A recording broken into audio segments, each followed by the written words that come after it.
नमस्कार। भारतीय स्वतंत्रता संग्राम के इतिहास में यदि हम उन महानायकों को याद करें जिन्होंने अपने प्राणों को मातृभूमि की वेदी पर अर्पित कर दिया, तो चंद्रशेखर आजाद का नाम स्वर्ण अक्षरों में अंकित मिलेगा। वे केवल क्रांतिकारी ही नहीं बल्कि वीर रस के प्रतीक और अदम्य साहस के धनी थे। उनका जीवन यह सिद्ध करता है कि गुलामी के जंजीरों को केवल बलिदान और शौर्य से ही तोड़ा जा सकता है। चंद्रशेखर आजाद का जन्म 23 जुलाई 1906 को मध्य प्रदेश के भावर वर्तमान अलीराजपुर जिले के भावरा गांव में हुआ। उनके पिता का नाम पंडित सीताराम तिवारी और माता का नाम जगरानी देवी था। परिवार गरीब था, लेकिन संस्कारों में राष्ट्र प्रेम की गहरी छाप थी। बालक चंद्रशेखर बचपन से ही जिज्ञासु, चंचल और निर्भीक स्वभाव के थे। पढ़ाई के साथ वे कुश्ती और तीरंदाजी में विशेष रुचि रखते थे। बचपन से ही उनमें अन्याय के विरुद्ध खड़े होने की प्रवृत्ति दिखाई देती थी। सन 1921 में जब महात्मा गांधी ने असहयोग आंदोलन चलाया, तब केवल 15 वर्षीय चंद्रशेखर ने इसमें भाग लिया। उन्हें गिरफ्तार किया गया और न्यायालय में पेश किया गया। न्यायाधीश उनका नाम पूछा तो उन्होंने निर्भीक स्वर में उत्तर दिया, मेरा नाम आजाद। पिता का नाम पूछा तो बोले, स्वाधीनता। निवास स्थान पूछा तो बोले, जेल खाना। इस निर्भीकता से पूरी अदालत स्तब्ध रह गई। तभी से वे आजाद कहलाए।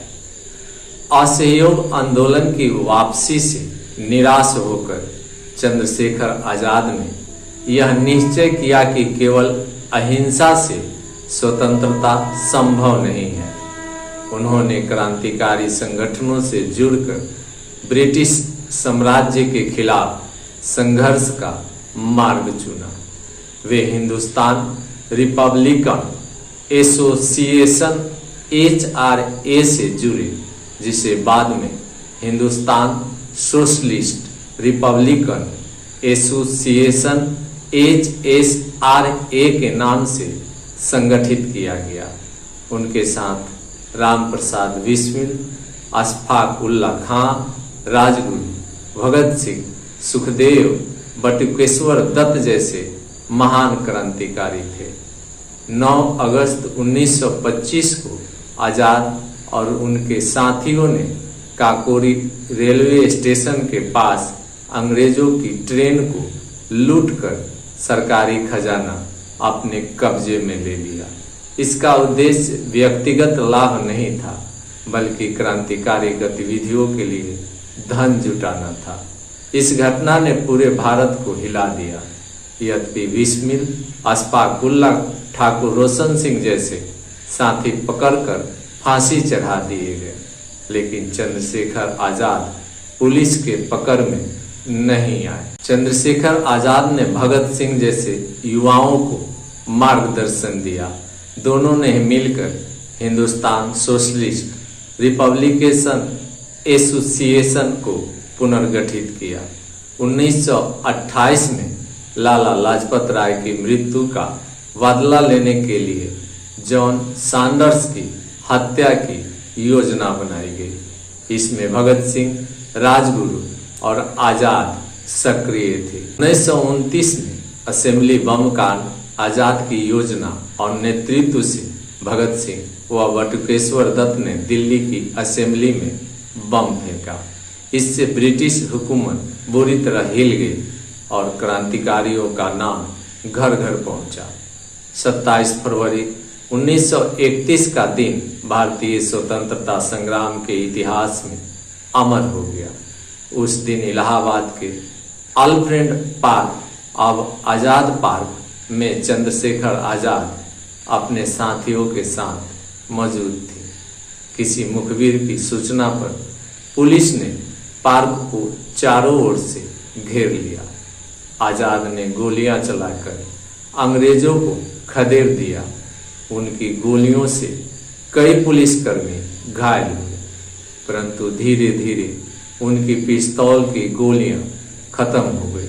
उनके साथियों को सुरक्षित निकाल दिया गया।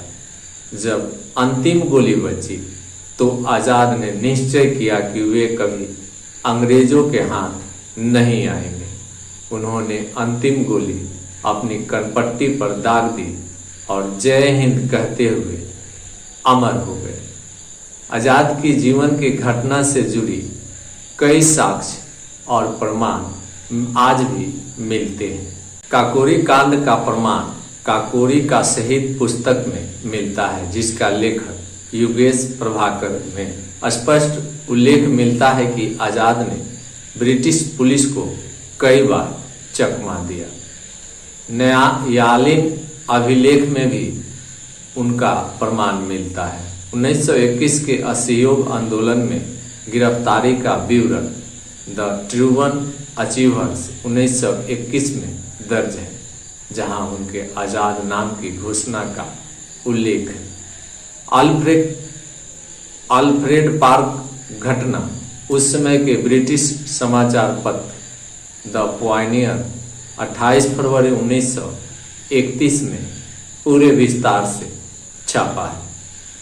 सरदार पटेल और पंडित जवाहरलाल नेहरू के संस्मरण दोनों ने आजाद की वीरता और त्याग का उल्लेख अपनी आत्मकथाओं में किया है।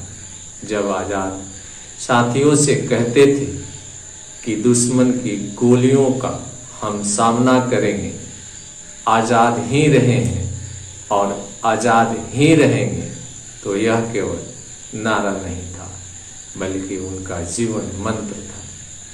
उनकी यह प्रतिज्ञा सच साबित हुई और उन्होंने अंग्रेजों की लाख कोशिशों के बावजूद स्वयं को कभी बंदी नहीं बनने दिया। अंतिम गोली अपने आप को मार ली, किंतु अपने शरीर को जीते जी अंग्रेजों को छूने नहीं दिया। आजाद की शहादत ने पूरे देश में क्रांतिकारी आंदोलन को नई ऊर्जा दी। युवा पीढ़ी के आदर्श भगत सिंह, सुखदेव और सुभाष चंद्र बोस जैसे नेताओं ने उन्हें प्रेरणा स्रोत माना। सांस्कृतिक प्रतीक भी आज भारत में मिलते हैं।